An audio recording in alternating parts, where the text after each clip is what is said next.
Everybody, you're welcome to our channel today. This is Charles, and we are going to be discussing issues regarding family life relationships. Obviously, it's about the couples today. As you can see on the title, how to overcome emotional withdrawal. Emotional withdrawal.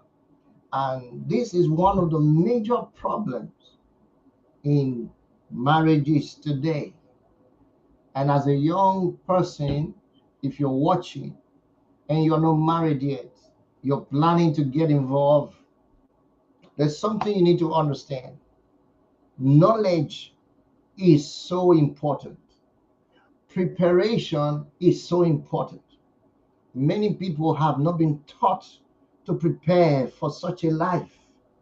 Many people, even when they get married, they don't even bother to learn and improve themselves to protect the relationship that they have.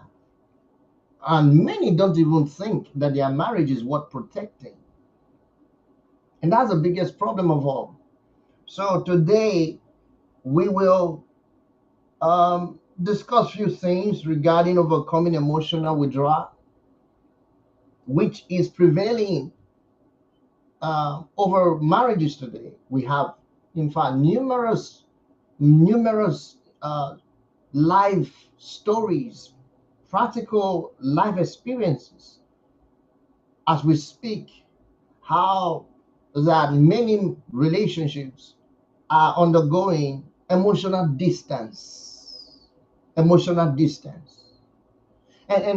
that's the reason for the rate of um, inconsistency in the statistics of marriages today, because you see many people have tested this relationship and they know that it takes work, it takes commitment to make it work. So you got to work it if the relationship is going to work. So many don't have the luxury for that, they don't have the strength for that. And I tell such people, why get married? A lot of people haven't understood that they are not wired or designed for a family life. I did a video way back, and I talked about how to know whether you are a marriageable material.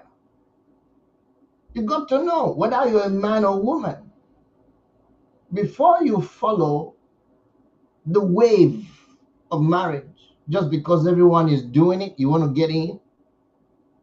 You may have difficulty um, in expressing your yourself at the long run, because you will find yourself imprisoned in the relationships. So it's very important to know that. Very important to know. I hope everyone can hear me. I'm not sure. Can everyone hear me?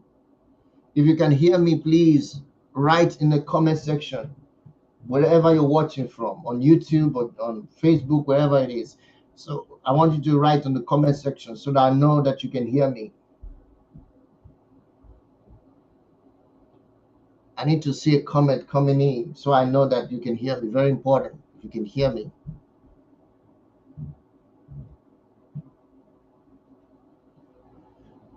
For those of you watching, can you hear me?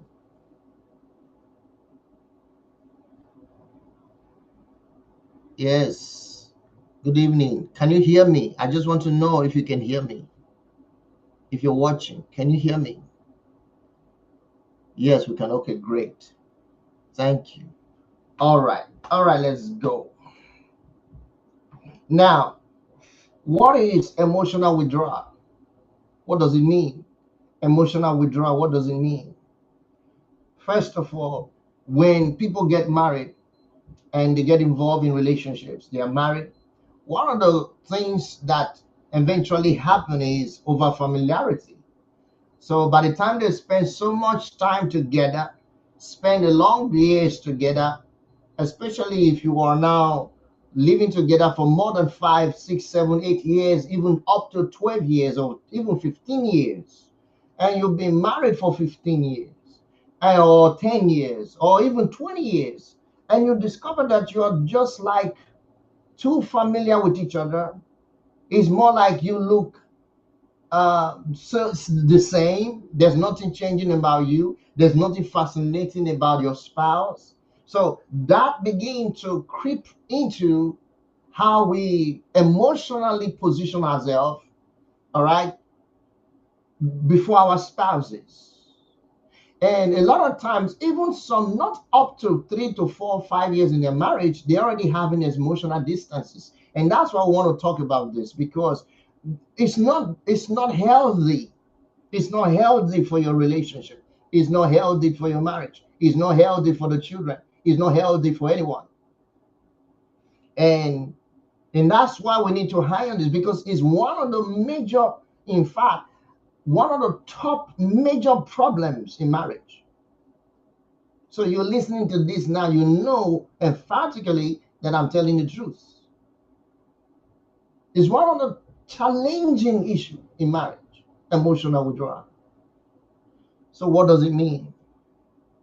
It means a situation, this is marriage, a situation where either one or both partners emotionally disengage.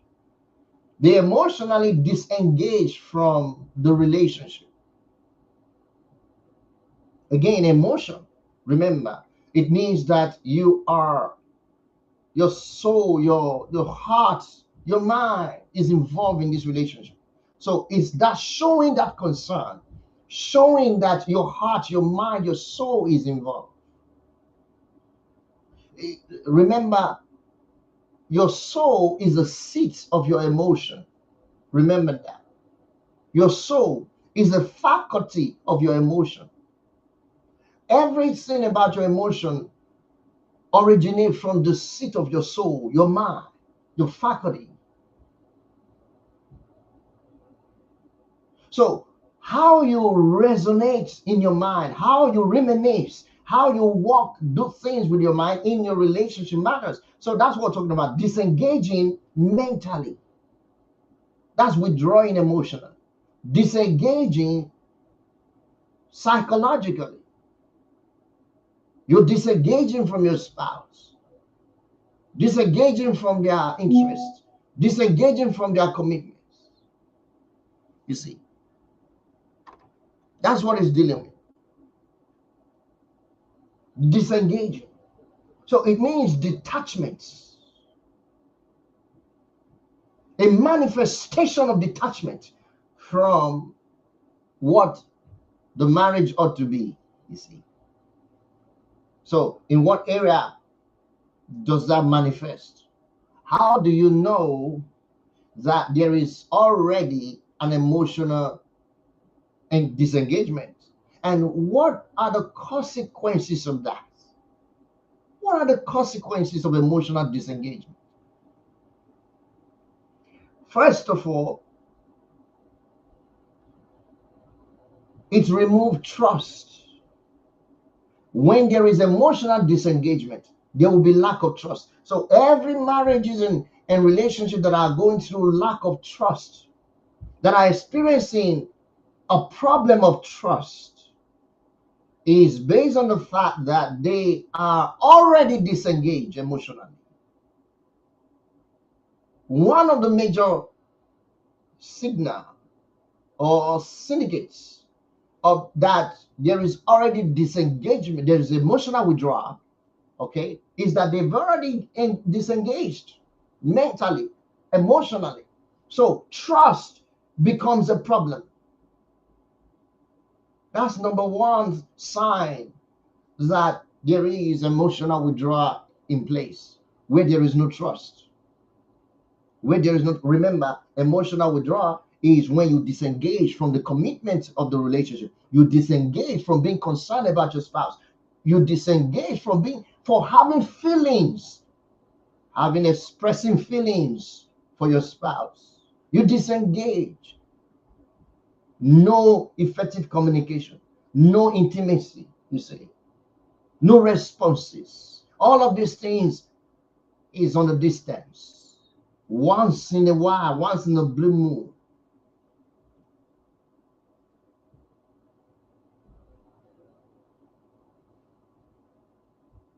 So I want to give you a definition of this, what I wrote down so you understand. Emotional withdrawal in marriage refers to a situation where one of both parties or partners emotionally disengage from the relationship.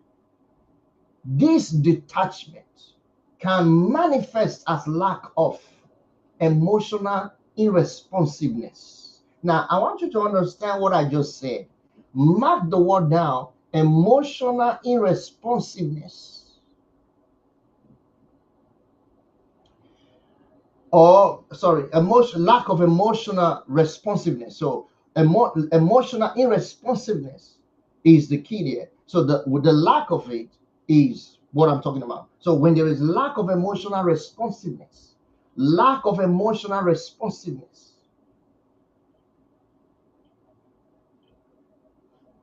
so you are no more responding emotionally. That's what it's talking about. Everything that will make you laugh, you will not laugh. Everything that will make you communicate and share with your partner, you don't do it. Your partner is trying to show you something and it's funny about it, you are frowning. You say, "Well, what's funny about that?" You are not cold towards your partner. You are that is emotional withdrawal. You see, you need to know when it's happening. Sometimes we're turning off like a bulb, like light bulbs. We turn it off and we turn it back on. Yes, because we have the capacity to control our emotion in such a way that we can turn it on and turn it off. So emotional withdrawal is under your control in reality. Of course, it's affected by external forces, by what you see, what happened to you, by what you experience, largely speaking. But you see, you also have the power, the ability to control your emotions. You can turn it off, you can turn it on. It's on you. So that responsiveness is on you. You can choose to be responsive, you can choose not to. But when that begins to happen, what leads to it? What causes it? What are the things? How can we overcome this thing? It's a problem. It's a big problem in marriages and homes and families today. It's a big, big, big, big problem. Make no mistakes about it. Don't think that this is irrelevant. This is one of the most relevant message you will ever hear as a married person. I bet you. You need to hear this. So if you have families, you have friends, relatives that are married, that you need to share this video, share that video now. Because what I'm about to tell you will help you survive over time. And if you practice it, if you really want to make a change, if you really want to improve, you can do this. So this detachment can manifest as lack of emotional responsiveness, intimacy, and communication. Lack of intimacy, number one. So number one is lack of emotional responsiveness, which will lead to lack of intimacy. It will lead to lack of communication, effective communication in marriage. It's so funny that some spouse, only a portion, 50% of them understand this. Some of them, the partner do, the other one doesn't. Most of these things. For instance, communication. Most partner doesn't think that communication is so important within the daily lives that they live as couples. And most doesn't even understand that intimacy is as important within their daily life as they live as couples. They don't think like that. It's a big problem in the marriage, what do I call it? Institution. Oh, listen, I've been doing my research for more than 15 years.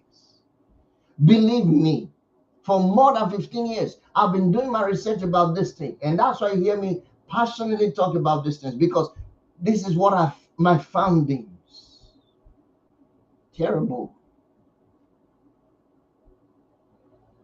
So emotional withdrawal often stems from unresolved conflicts. That's another side. So what causes it? Lack of intimacy can cause it. Lack of communication causes emotional withdrawal. I hope you're taking notes. You see, lack of emotional responses. When you are not responding, when your partner is emotionally active towards you, it can cause the one who is active to withdraw. So you may not know that you are withdrawing because you are not responsive. But the one who is active can begin to learn to withdraw.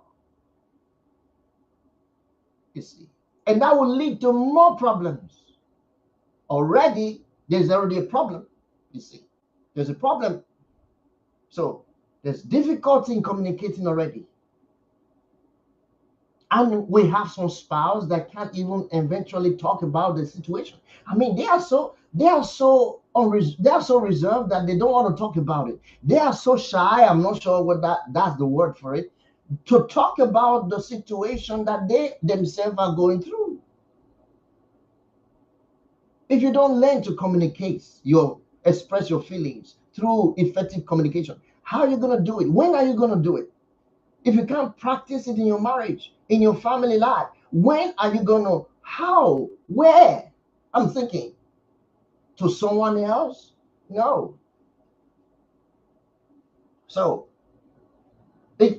unresolved conflict can lead to emotional withdrawal. So, if you have issues that are not resolved, then it's our time to resolve them. That may be why she's shutting out. That may be why he is shutting out. Then there are feelings that are misunderstood that can cause emotional shutdown or withdrawal. Feelings that are misunderstood.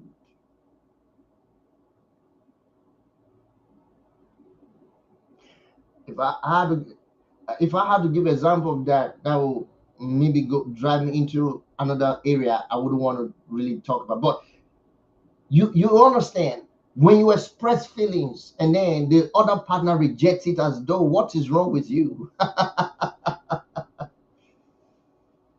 don't know if you've been there. Or they're thinking, what is going, is that what it is? But what they don't understand is that you're trying to be emotionally active towards them. And when you express that activeness, some partner don't understand it. They misunderstand that feeling. And that can be a problem. So the guy who or the woman who expresses such emotion begin to shut out and then withdraw. You get it? That's what happens. I'm just trying to help you see them so that you know how to handle them. You see. Then we also have emotional uh, exhaustion, where the person has been working and working and working and working, and there's no balance in life. No balance. Emotional exhaustion. The partner is easily exhausted. Easily exhausted.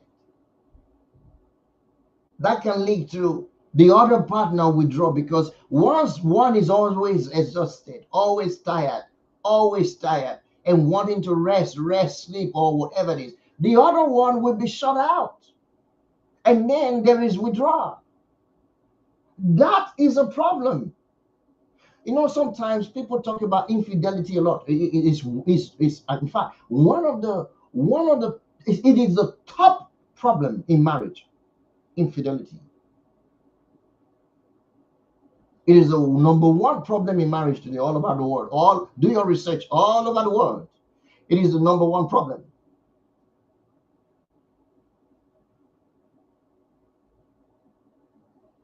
Domestic support is at the bottom of the whole thing. It's not even that. Most women are not really bothered if their husbands help them at home to do the chores or anything. No, they don't bother about that. Most women don't.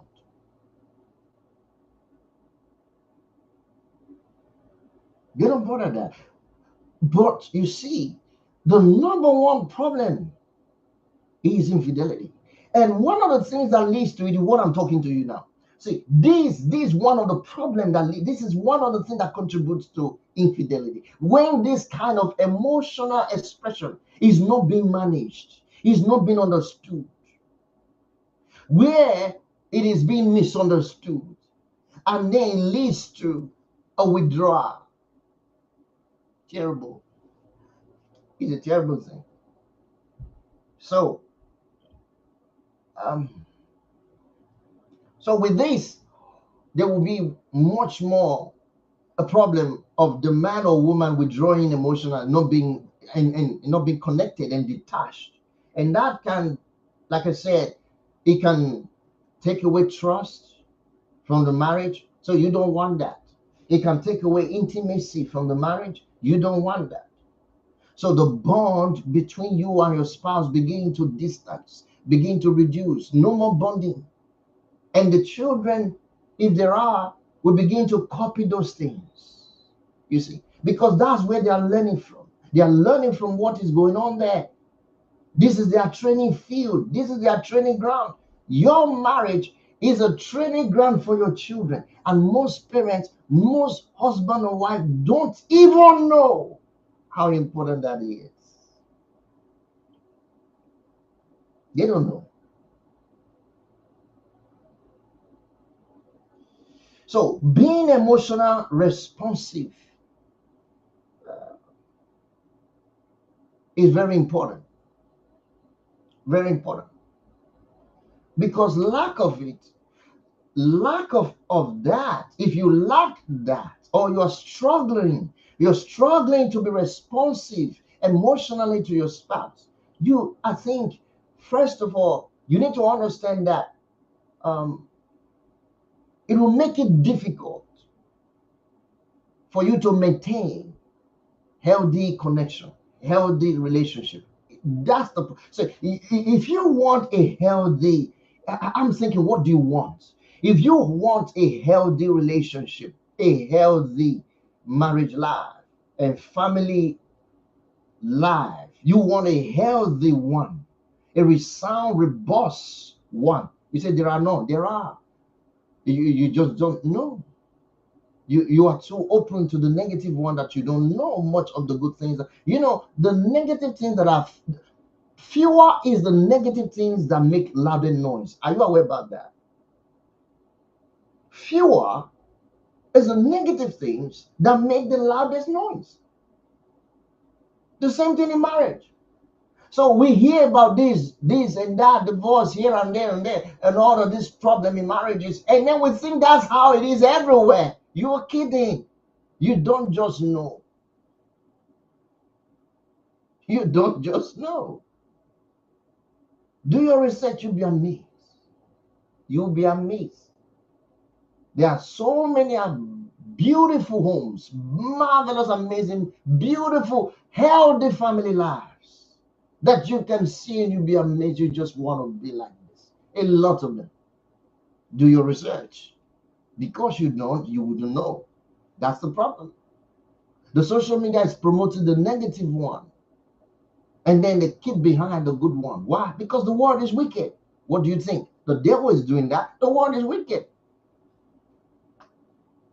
So wickedness want to prevail because the world is wicked. But good things always prevail. It's good things that should prevail. So understand that. Now, I want to stress a little bit on being emotionally responsive. It's so important to I stress on that because maybe that might be a topic of its own another day. But let me touch on that a little bit so that you understand how this works. To be emotionally responsive means that you as a partner in that marriage, you are attuned to your spouse's emotion. You see, You are attuned to your spouse's emotional needs. I think that's the right word. You are connected. You are, it's like you tune the radio. You see, you consciously, intentionally program your thinking to connect to the emotion of your spouse. You want to connect to the emotional needs of your spouse. Not just connecting, but you want to be actively engaged. So you actively engage in it. Engage with their feelings, with what their emotion is talking about. You see, emotion speaks. You see, your emotion is talking every day. When you express emotion, is a voice. Emotion is a voice of its own. You get it? It speaks. You need to tune your attention. You see, tune your own emotion. You connect. You see, it's like magnet to magnets, Wi-Fi to Wi-Fi. You get it? That's the way it works. You got to turn on. you turn on. So how do you do it? Very simple. Number one, learn to show empathy. I talked about this a lot. You must show empathy. Be compassionate. Learn to show empathy towards your partner. Maybe they had an injury or something happened wrong. Show empathy. Oh, feel for them. If they cry, cry too. Feel for their pain. Show empathy. They go through that pressure and they complain about it. Join them in it, and after all, hug them and say it's going to be all right. Show empathy. Now, I'm not talking about being, uh, uh, I'm not talking about pretending at all. No, this is not being pretending. I'm talking about reality. You got to show, because they know if you're pretending or not. They know. So, hey, do it. Empathize with your partner. Learn it. That's number one. How I'm talking about being emotionally responsive. You see, you need to know how to do it. You have to learn to connect, attune. So how do you do it? You learn to be empathetic, sympathetic, compassionate, empathize with them, empathize with them.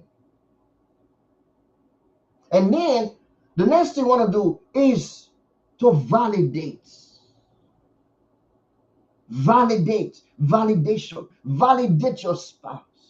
When they share things with you, validate it. When they are, in fact, validate their presence, validate their existence, validate their importance in your life. You must learn to validate. You see, I'm talking about connecting. You validate their efforts. I wish I had time to give you some examples today. Hopefully, we will. And lastly, learn to support. You support in both positive and challenging moments. See, understand something. When you learn to support in both positive and challenging moments, I'm not sure the camera is better. You have to learn to do that. You learn it. Yes, it's straight now. um, mm-hmm. Yeah, learn it. You learn it. You have to learn it. Get involved. Supporting them positively. Supporting them positively. Learn to support. Learn to support. Be positive about it. Any challenging situation, be part of it. Shock. You need to see some marriages. You'll be shocked that these things I'm telling you, they don't exist.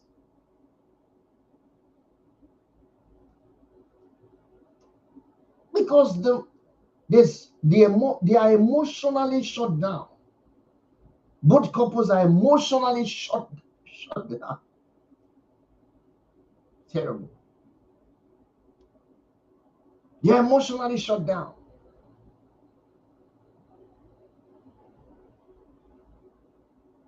So you want to create a sense of security in your marriage. All right? You want to create a sense of security, a sense of trust.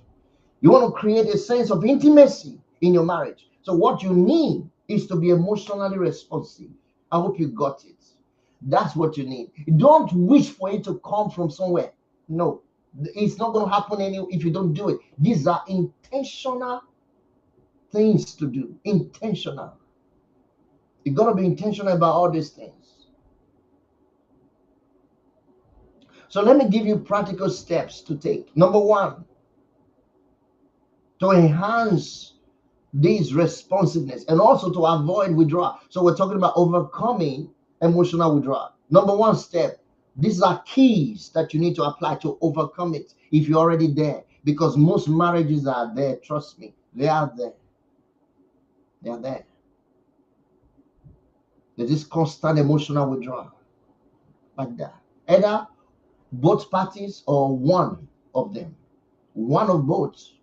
Someone is already there, except those who have discovered these truths and walk away from it and try to avoid it and overcome it. And that's why I'm sharing it with you today, because it's needed. You need it. Because marriage is forever, till death do you part. So if you know that you still have so many years to spend together, you better learn this stuff right now. You better learn this stuff. Trust me. So number one, communication and vulnerability. You must learn to be vulnerable. See, be vulnerable to your spouse. You see, so many of us, we are too rigid. We are too reserved. We have so many secrets away from our partner. We have a private life away from our partner. Can you imagine? Both of you are one. You and your spouse, you are one, according to the scriptures. So what is this intentional secrecy and privacy that you seek?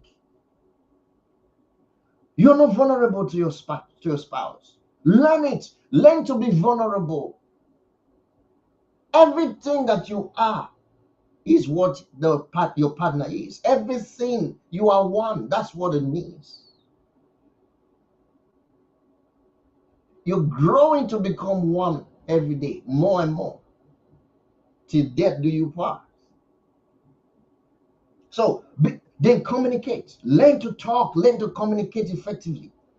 Learn to communicate effectively. Ephesians chapter 4, verse 26. I like to read that verse. Ephesians chapter 4, verse 26, and I will read verse 29. I'll read verse 26 and 29. Look at what it said, NIV. It said, in your anger, do not sin. Do not let the sun go down while you are still angry. Do you know, I learned this secret many years ago. Not even from my parents. No, I learned it many years ago from the word of God, from God.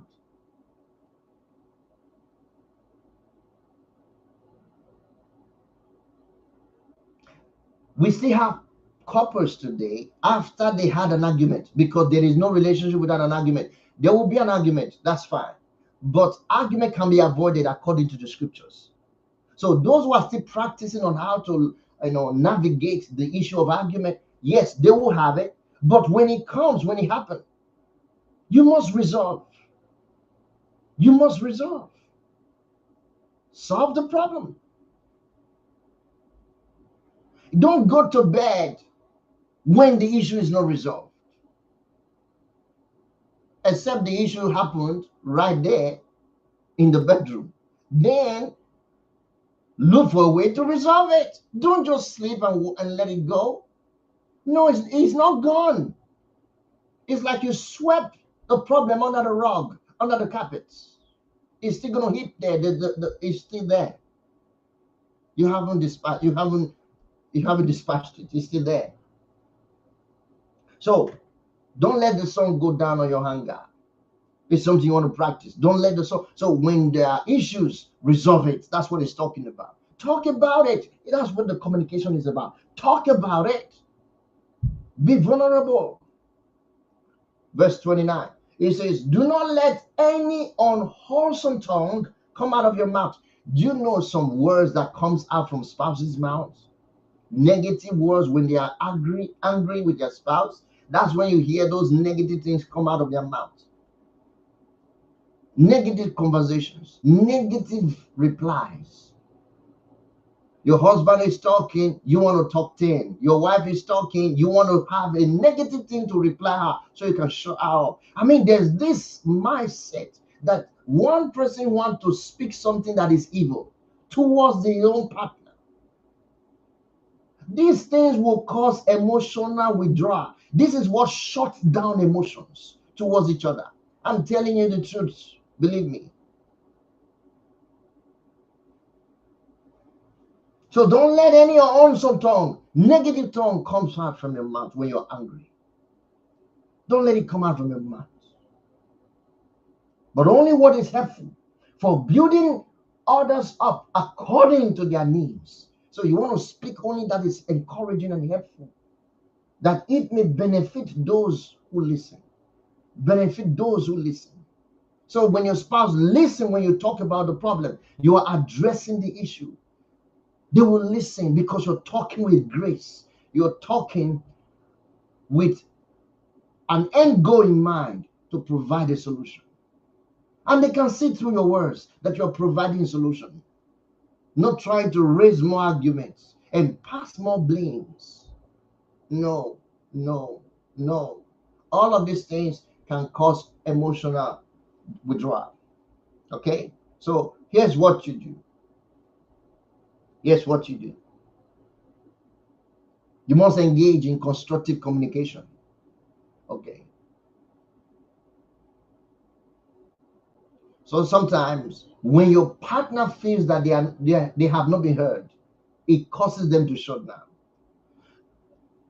Things are going on, all right? And then your partner is trying to communicate to you, and it's as though you're not listening, you're not getting it, you didn't get it. And you didn't get it because you didn't want to get it. So therefore you didn't act upon what they were requesting. So they will shut down, they will withdraw emotionally. These are things that you will take note of. When they feel that they have not been understood, that's what I mean. When your partner feel that they have not been heard, they have not been understood when it comes to communication and vulnerability, it will make them shut down. They will withdraw emotionally. So what you do is to create an environment, create an environment for you and your spouse.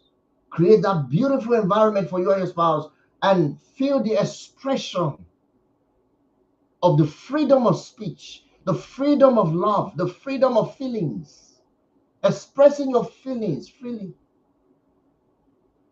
Because you see, once the fear of judgment is removed in a marriage, oh God, believe me, the fear of judgment, when you know that whatever you're going to say next, you're not going to be judged, condemned, ridiculed, embarrassed, and you can talk freely with your partner. That's the place every marriage should be.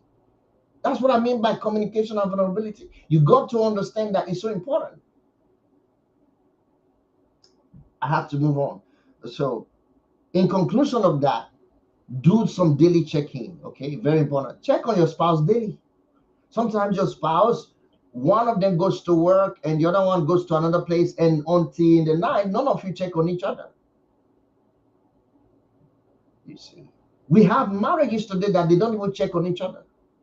And the only time they will check on each other is to ask, demand something, make a request. Hey, can you help me are you at home? Can you help me bring? What a typical person. And where are you? Are you there? So did you find what I asked you to do yesterday? That's the only time you're communicating with your spouse. So very interrogative, very intimidating, in fact, judgmental and selfish. You don't want to, so you check on each other daily. I have so much to tell you. I believe I have so much to tell you, but time factor. So number 2, addressing unresolved situations, unresolved hurts. You see, you have to learn to address unresolved hurts. When your spouse is hurt by your feelings or hurt by your words or hurt by your actions, You must resolve that quickly. Resolve it quickly.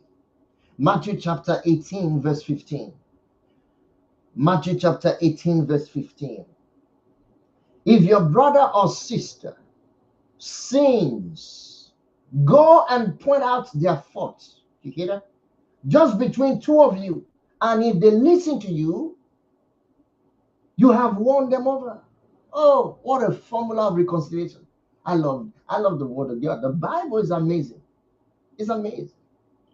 It says, if if one of you hurt each other, or you notice that one of you is hurt, it's a go and find out what the problem is. Don't ignore them. Don't look at it as though there's nothing there. No, it says, hey, go and point out their faults. So who is pointing out which fault? The one that is offended. So you that is offended, don't feel like, oh, he offended me, she offended me. They must come to apologize. They must know that they did it wrong. They don't act. No, not like that. No, you go ahead and point it out. Hey, what you said, I didn't like it. What you did a while ago, I didn't like it. How you responded to me, it hurt me. I didn't like it. Point that scripture. You are not being judgmental or unsentimental or anything. Don't let anyone put you on the back fence as though you're doing the wrong thing. No, go and talk to the person. Point out the fault. Point it out. That's what Jesus said. He said, go point it out. Point out the problem and discuss with it. Say, look, this is what you did to me. I didn't like it. The same thing with every other relationship. It doesn't have to be with husband and wife. In your school, if your friend or classmate offends you, go point it out. And then solve the problem. In your workplace, if your workmates or your colleagues offend you, go point it out. Don't do it in a judgmental way. That's the problem. Don't do it. Your communication must be reverent, must be peaceful, must be friendly. Of course you are hurt. Of course you're not happy. But at least point it out in a way that you're not judgmental. Point it out in a way that you want a resolution. You want something to be resolved. You want a solution to be provided. That's the reason why you're doing it. Okay, practice it. Addressing issues directly with love and forgiveness. That's the key. You do it with love and forgiveness. When you do this prevents bitterness. It prevents bitterness. It prevents emotional distancing. You see, it prevents emotional distancing. Very important. Number 3, we're talking about overcoming emotional withdrawal in marriage. Number 3, emotional and spiritual intimacy. You must cultivate emotional and spiritual intimacy. You and your spouse must develop the same spiritual values. Very important. Let me read something to you. Ecclesiastes chapter number 4. And I'll read from verse 9 to 10. He said, 2 are better than one because they have a good return for their labor. 2 are better than one because they have a good return for their labor. Now, I wish I had time to talk about that. Maybe there's a topic I'm planning to discuss in this channel, and it has to do with working together as husband and wife. That means achieving together. Because most husband and wife don't know this. They don't know how to achieve together. And in find out that many who does or who know how to do this, they are amazingly, blissfully successful because they find out how. This is the plan. Many spouses, many of those who are married, especially Christian marriages, they don't even know how to work together. So spiritually, they are not united. Emotionally, they are not united. So how are they going to be united materially and otherwise physically? It's going to be difficult.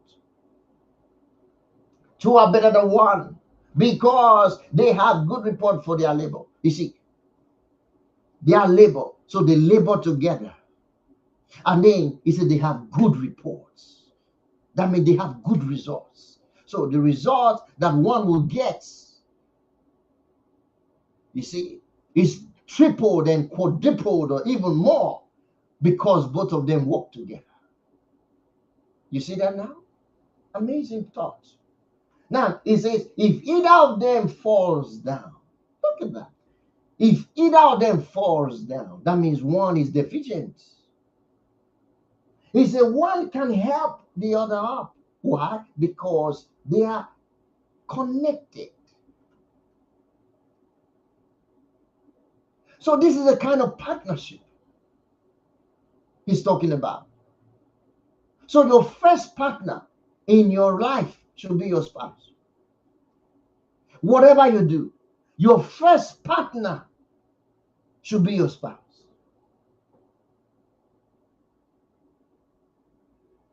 I'm in ministry, for instance. My partner, my first partner is my wife.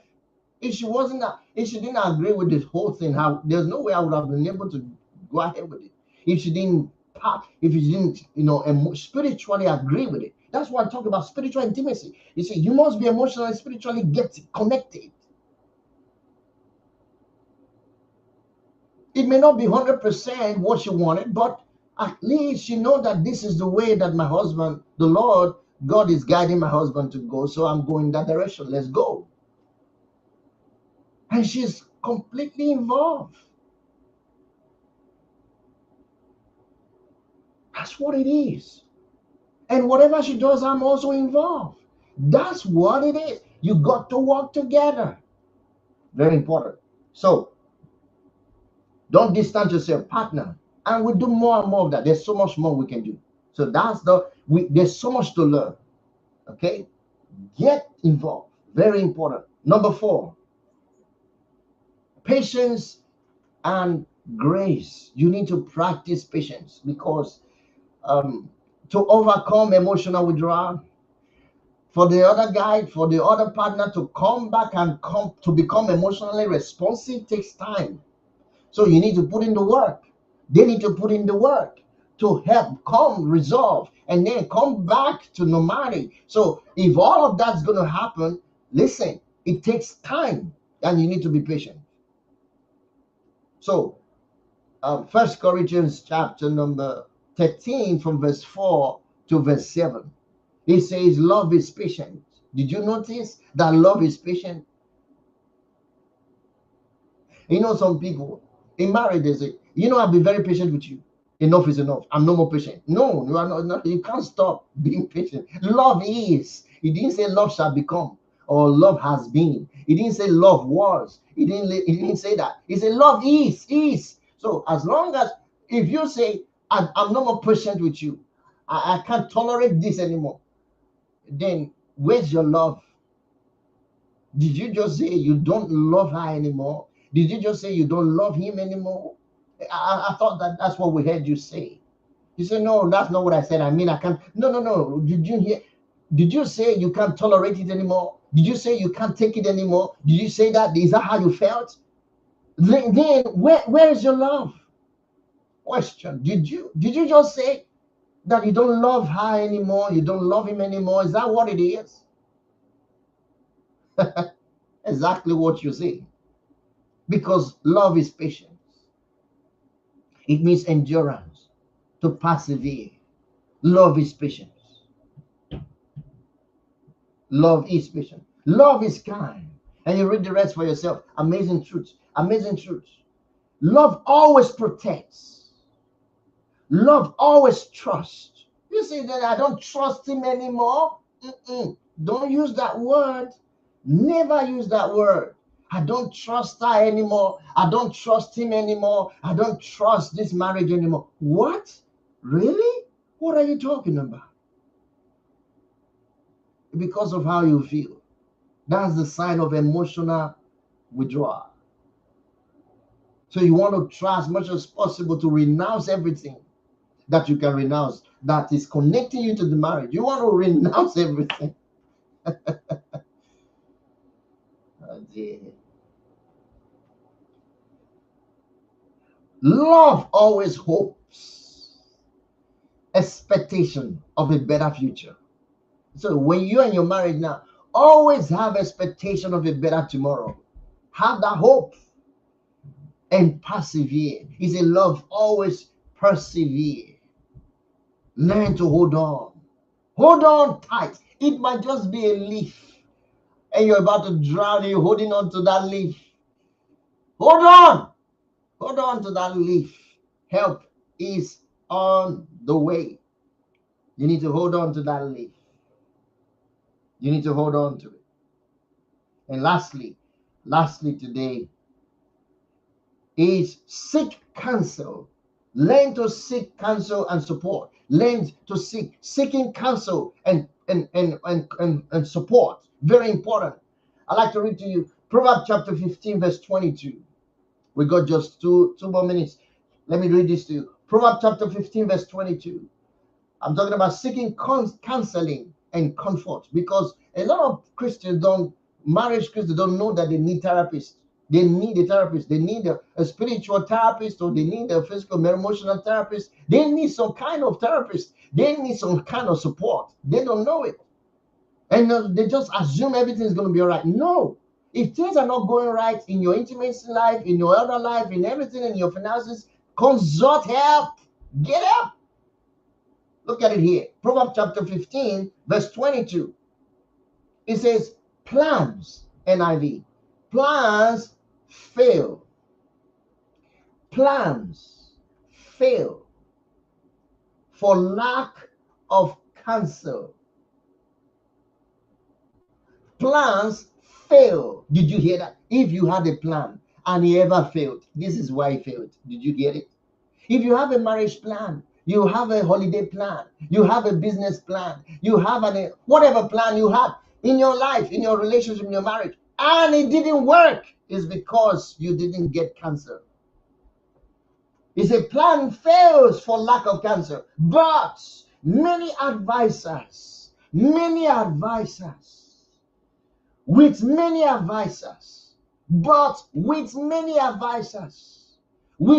not few, with many advisors, it says they succeed. Wow. So I will succeed by learning more, by getting more advice. And listen, other people's experiences can be an advice. Other people's failure can be an advice. And most of the time, you don't need to be physically with them. You can get so many of the advices in their books, good books. See, and then consult your spiritual leader. Consult your spiritual leader. That's why he's a leader, or she's a leader in the first place.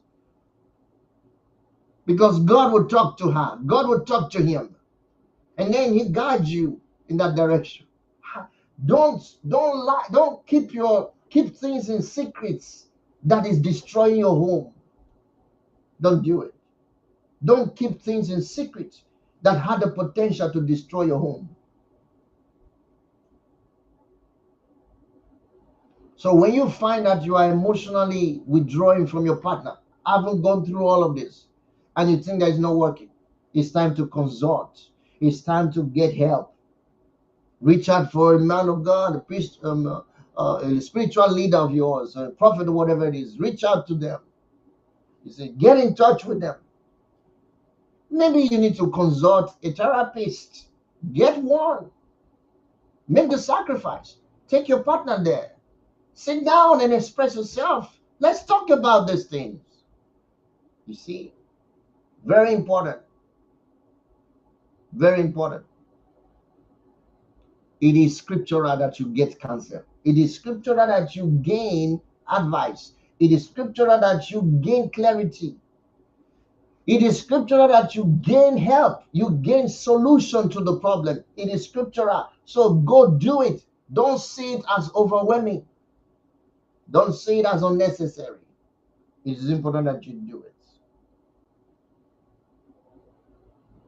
Well, there's so much to share, but you got the idea. I hope you understood so far. You got it? So I pray for you that God will guide you as He has already started doing it and grant you success in your endeavor in this your journey. The journey that is until death do you part is a long time journey. And it's one of the greatest journey that you ever embark on in life. You see. Because nations comes from that relationship. A whole nation is birthed through that relationship. A whole community exists, comes into existence through your relationship with us. A whole generation comes into existence to exist after you, to take up from you. So generations and generations will come from you, from this your relationship with your spouse. And that's why it's so important to God that you succeed, because the earth is multiplying because of this. The people, the number of the earth, of the people on the earth is growing because of this. And we have these two versions, the good and the evil.